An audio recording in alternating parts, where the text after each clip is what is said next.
Ako na sa ginawa nila sa akin. Hi, good morning. So, wait lang. Actually, kanina pa kami gising. Nakapaghilamos na ako ha. Kikilay lang ako. Lalabas ako. Bibili ako ng gata. Yung nasa sachet lang. Hindi kasi ako marunong. Ano eh. Ano pangalan yan? Yung kinukuskus pa. Hindi ako marunong nun. So, yung nasa sachet lang bibiling ko. Tapos, magluluto kasi ako ngayon ng paksiw. Alam ko na kung paano. Charot. Then, nagano ako. Nag-search sa YouTube kung paano magluto ng paksiw. Hindi kasi talaga ako marunong magluto. So, ayan. Parang masarap kasi yung paksiw, lalo ngayon na naulan pa. Okay. Wait lang, tapusin ko lang yung ginagawa ko. Then after, magpapasama ako kay kuya. Magkikilay muna ako. Wala akong kilay. Nakakaloka.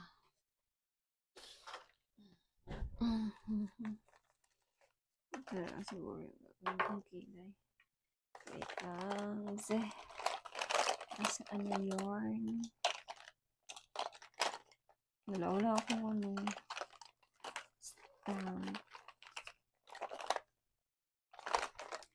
Ay.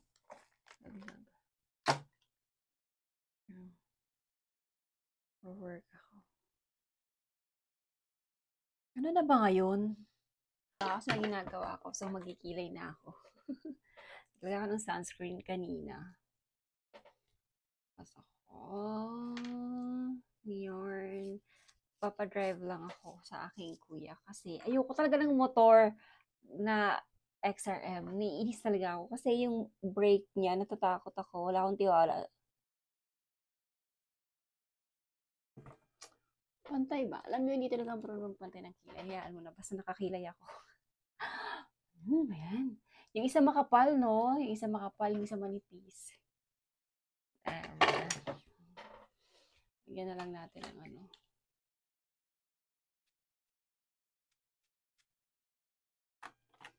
Para magstay.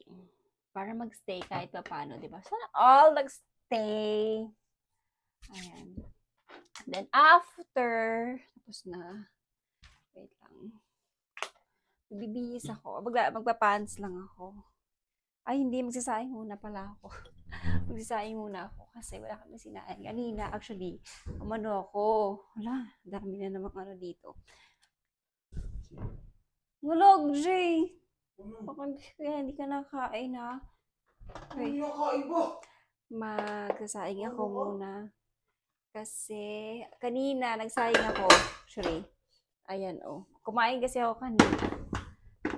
Sobrang gutom. Dami kong gutom. Hindi, natakam lang ako doon sa ulam namin na adobong chimken. So, parang nice. So, isip ko, parang masarap kumain. Ganun. Ayan. Wait lang. Anuhan ko lang to. Tatanggalin ko to kasi dadagdagan yung sinain namin para sa mga dogs. Training dito. Kakatamad kumilo sa totoo lang. Pero meron kasi kaming dogs na dapat pakainin. So, ito yung sasain ko is whole day na siya. Hanggang mamayang gabi na din siya. Kasi, titira lang ako konti. Konti lang naman yung kain ng mga anak ko. Lalo na pag ayaw nila ng ulam. Pero ulam nga namin, paksiw ngayon. Sabi ni Gaga, gusto daw niya. Ewan ko kay Jay. Meron ba? May adobong baboy. May adobong manok pa. So yun siguro yung ulam ni Kuya.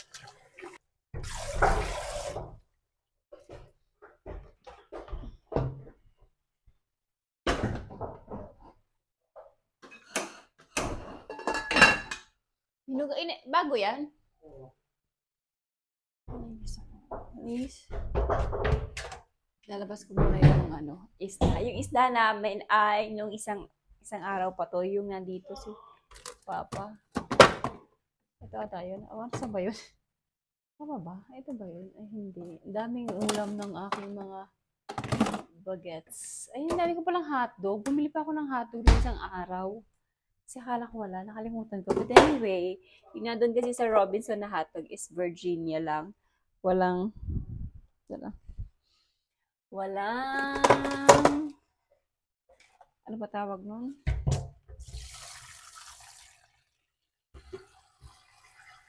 Tender juicy. Masarap yung tender juicy. Paanuhin muna natin yung fish. Frozen. Since super duper frozen yung fish.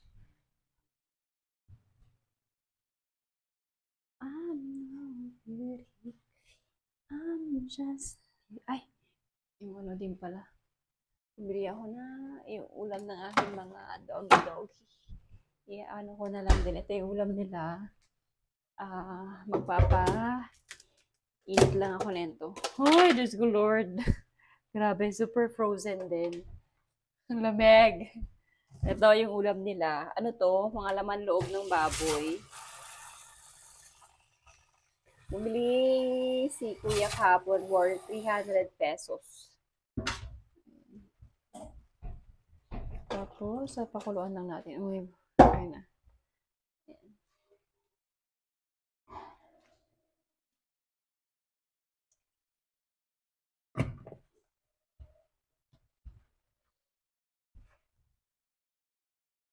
Hinahati-hati ko lang to sa maliliit. Tapos, okay na. Ayan. Pwede na. Solve na sila. Walang gulay. Nakalimutan ko magpabili kay Kuya ng gulay kagabi. O kahapon. Supposed to be. Dapat may gulay yung kanilang pagkain para balance. Hindi puro baboy, ganun. Tapos, balik natin ito sa ref. Kasi, ano pa to? Ilang araw pa nila to. Pwede pa to. Actually, marami to eh. Meron ito pa. Ito, sa kanila din to. Tapos, the rest. Ano itong mga to? Saan ba? Meron din, syempre, pagkain ng aking, cat na hindi pa nauwi hanggang ngayon. Naulan. Ewan ko kung saan yun nagpupunta. Pero kagabi, feeling ko umuwi yun. Inaway lang ng mga pasaway itong aso na to. Inaaway nila yung aking cat.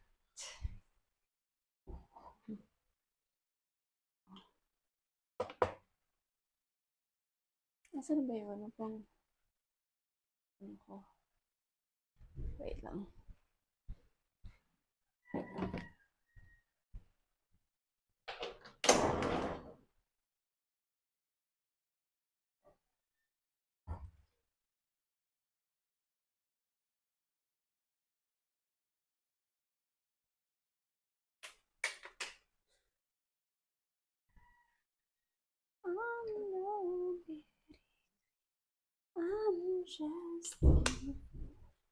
Antay lang tayo. While waiting, mag-prepare na tayo ng nakita ko kasi sa YouTube.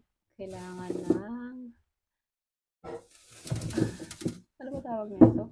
Bawang. Tapos maraming sibuyas. Bibili ako ng white onion.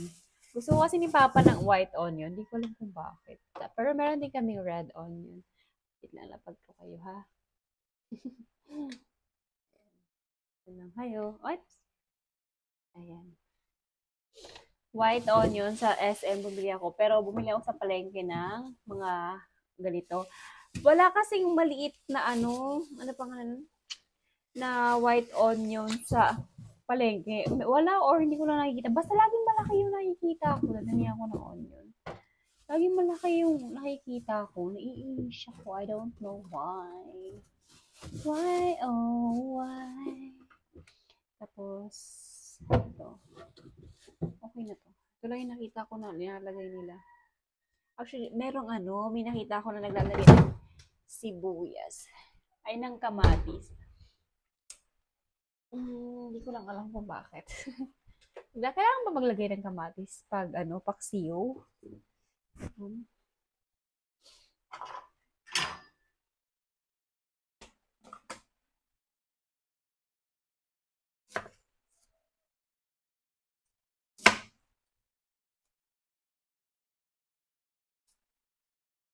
Damihan natin yung ginger.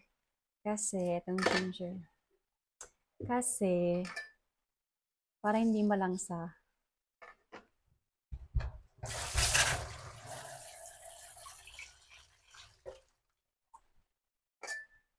Yung adobo ko, may nakita kasi ako na sa TikTok noon, gumagawa siya ng adobo. Tapos nilalagyan na yung ginger kasi daw nga, para hindi malangsa yung chicken. So, ayun, yan doon ko nakuha yung pagluluto. Kaya bet na bet ko na yung chicken adobo kasi wala nang amoy. Di ako nagluluto ng chicken adobo kasi naiinis ako, malangsa siya.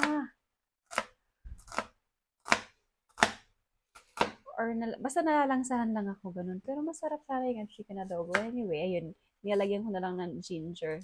Madaming ginger. Tapos masarap siya. Okay. So, thank you doon sa napanood ko. Nakalimutan ko kung kasino yun.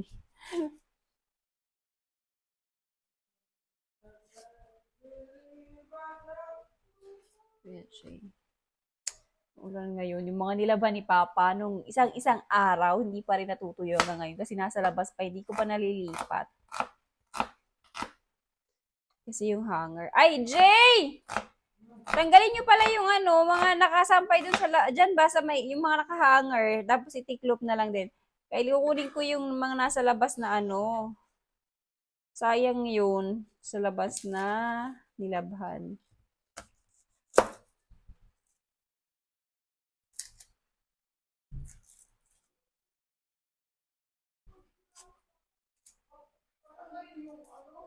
Nag-aaway sila. Ganyan yan sila. Alam nyo ba, pag nag-aaway, pag inuutusan ko yung mga anak ko, lagi nag-aaway. Nakakainis. Pero wag mo silang utusan. Wala kang maririnig sa kanila. Kuha kayo ng basket, ilagay sa isang basket. Tapos tiklupin na. Kuha kayo ng basket, ilagay sa basket. Ako na lang pala magtitiklop, ikunin nyo na lang lahat. Yung mga tuyo ha, tanggalin sa hanger kay ikukunin ko yung mga sinampay ni Papa dun sa labas. Sayang yun. Nainis ako na sa ginawa nila sa akin. Sarap lang.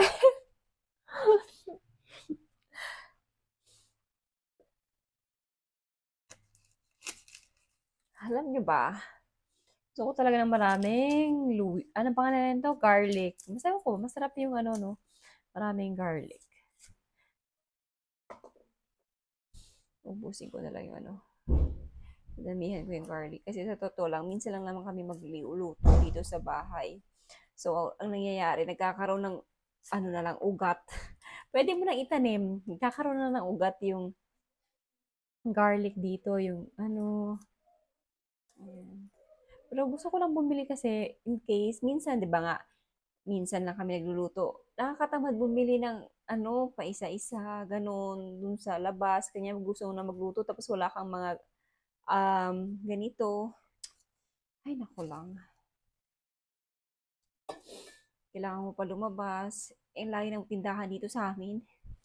Kaloka. Kailangan pag-motor.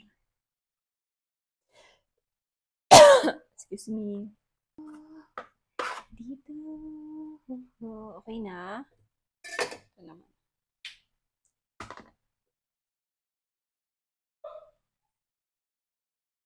Grabe. Grabe yung ginger. Bango niya, no?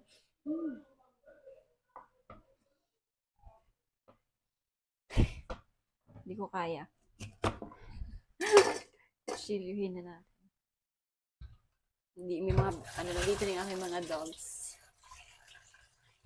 Andito ang aking mga dogs na hindi na talaga sila nagpapigil. Shh! O, anak, huwag ka dito kayo, Nakikita niyo ba? Ayan, Chen, ayan. Hoy!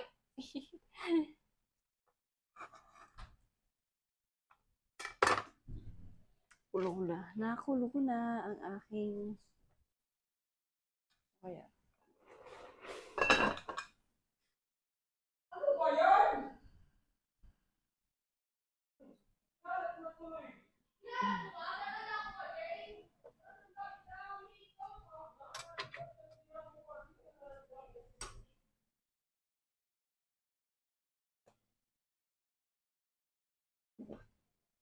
Alis!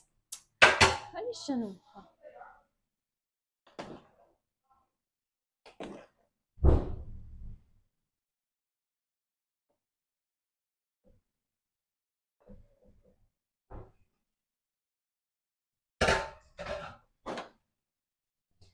Okay na yun, mainit na.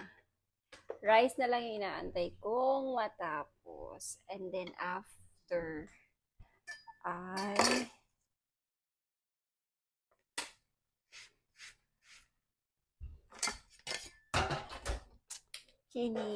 chin. Meron pa ba dapat ilagay?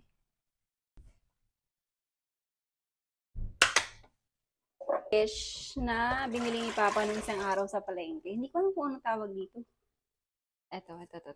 Don't know. Laki yung ulo. Ayan.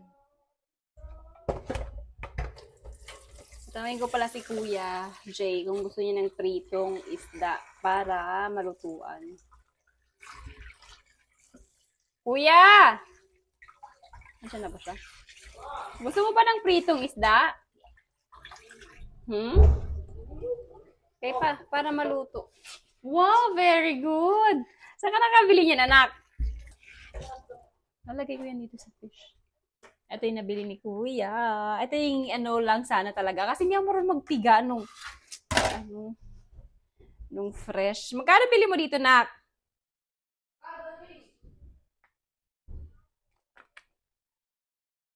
Actually, nabili ako nento sa grocery na 44? Sa ano, di ko alam. Teka lang. Gab, bantayan mo dito, baka kainin yung fish dito. Ipa-fried muna natin yung ating fish. Kasi, nakita ko, fried muna nila. Ayun naman. Nakita ko kasi, mas okay daw yung i-prito muna. So, i-prito muna natin ito, mga besh.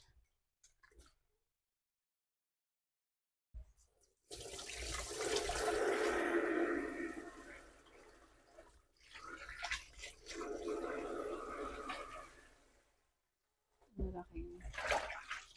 Ang laki. Locker. Bigyan natin ng ano na lang.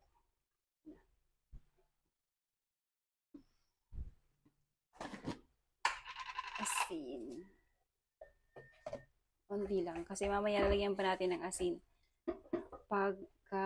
Yikes. Magluto na tayo ng ano ba ito? Paksiw. Like paksiw.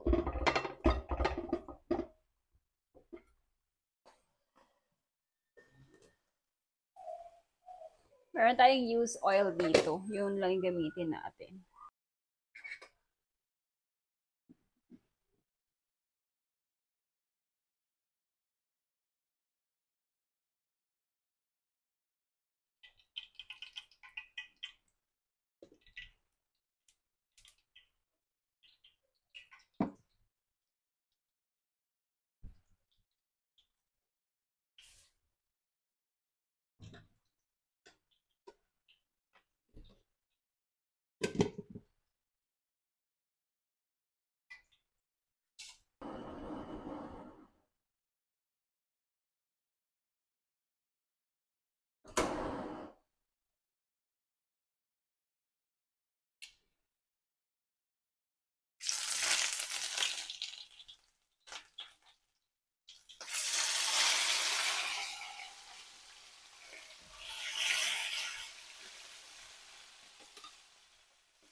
Yung pag-fried natin is hindi masyadong yung toasted, yung kasi para lang ba talaga ma-fried lang siya na bahagya, ganun. Yun yung nakita ko doon sa Pero mag-retrito tayo ng dalawang isda, yung lutong-luto kasi si Kuya ay gusto niya ng fried fish. Sige ako daldal dito. Wala na pala akong microphone. Lowbat na pala yung mic ko. But anyway, ito yung niluto kong paksiw na may gata. Ang sarap, grabe. Wala lang. Nasasarapan ako. Syempre, love yourself. Tap, tap, tap daw kasi nga masarap. Ayan. Ewan ko, first time ko actually magluto ng ganito. So, natutuwa lang ako kasi kahit papano, hindi pumalpak ng onti lang. Kung pumalpak man, medyo slight lang kasi naparami yung sabaw ko, which is, hindi ko alam kung dapat pang marami yung sabaw ng paksiw or sakto lang. Ako, parang siyang ginataang isda yung nangyari. Kasi tingnan nyo, kung nakikita nyo, talagang ang dami niyang sabaw. Nilagyan ko pa kasi ito ng tubig, ng dalawang basong tubig yung nilagay ko. Tapos, ayan, kumukulo na. Ayun, pag nilagyan ko na ng gata, ang dami pala ng gata din. So, kaya yan, nalunod siya sa sabaw. Anyway, masarap din naman yung sabaw, ba diba? Ayan, tapos mainit na kanin. Ay, solve ang aming pananghalian actually. Well, anyway, itong mga oras na to is nagsasandok na nga ako. Nagra-ready na ako para sa lunch namin. Nakikita nyo ba yung gano'ng kadami yung sabaw ng aming paksiw? Di ba iniinit-init din naman yung paksiw? Hayaan mo na, at least hindi siya masusunog pag ever init. Pero parang feeling ko hindi siya maiinit kasi naubos na, tatlo yung nakain namin. Ilang piraso lang tong paksiw na niluto ko. I mean, yung isda na niluto ko. Tapos yung ulo pala, hindi ko pala sinali kasi gusto ko siya sanang sabawan, ganun. Ewan ko kung pwede pa. Sabi ni Papa, ng husband ko is, hindi daw magandang sabawan pag hindi na fresh yung fish. I don't know. Pero susubukan ko pa din. Tapos, ayan, binibida ko dito sa inyo yung paksiw ko, pero wala na pala akong voice. Kaya, ayan, pasensya na sa voice over ko. Voice over ko. At dito nga napansin ko na naka-off na itong microphone kaya inon ko. Akala ko talaga dito is na-off ko lang. Yung pala low-bat na siya. Ito na nga pala, naghuhugas na ako. Tapos na kami kumain nito. Galing ako, kung nagkwento ko to dito, galing ako sa labas nito. Kinuha ko yung mga sinampay, yung mga nilabhan ni Papa kasi naulan, hindi siya matutuyo. So, dito ko na lang sinampay sa terrace. Ayan, magkakaroon na ako ng voice in 3, 2, 1. Naghuhugas naman ako. Tapos na kami kumain. Kasi kung ang daming sabaw, pero pwede na din yung nakakain ng importante na luto siya. Ganun. Init-initin man lang natin yung diba? At least, bawat init, may sabaw, di tayo maubusan ng sabaw.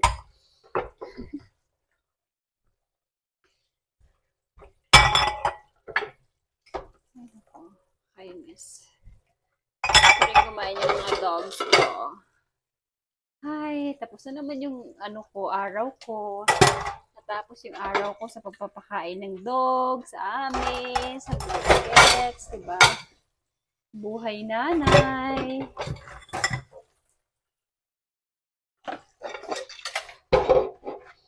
Kahit tinatamad ka bumangon. Babangon at babangon ka. Kasi may papakainin ka. At ito na naman, wala na naman akong boses. Salita ako ng salita. Wala pala akong mic. Akala ko ulit kasi is na-off ko na naman siya. Buti na lang, chinek ko na naman. Ayan. Magkakaboses na ulit ako. In 3, 2, 1. Hello? Hello? Hindi ko alam kung lobat na to or na-off ko lang talaga siya. Tapos na tayo sa gawaing bahay. Hindi pa pala, dami ko palang tigla-open. Wait lang. Ilipit tayo dito. Trabaho muna ako. Mga 2 work. Tapos, tipiklop naman tayo. Ay, ang buhay ay parang life. Apaka-busy.